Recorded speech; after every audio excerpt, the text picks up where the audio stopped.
Hi, this is Pastor Steve of North Hollywood First United Methodist Church. Over the last couple of weeks in my sermon, a common theme has been arising up to the surface.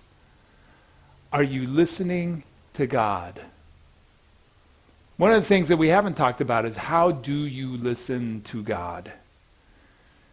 And to be honest, it's going to be a little different for every person.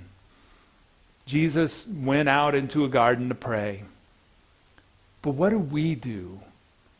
And I think the first thing you need to do if you want to listen to God is you need to strip away distractions. You need to find a time and a place that you set aside specifically to quiet your mind and to still your heart so that you can focus in on asking God your questions and listening for God's response. Sometimes people go to special places. Sometimes people go to retreats. Sometimes people just carve out time in their home, or they'll come to a place like a prayer chapel. But God also has a way of showing up when we least expect it, often during the hard times, often during the times when we are most filled with doubts and questions.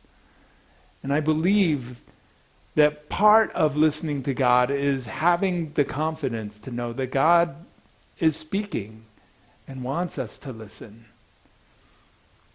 And sometimes it takes us getting into those down spots in our lives for us to finally begin to clear out the distractions, to quiet our hearts and to listen.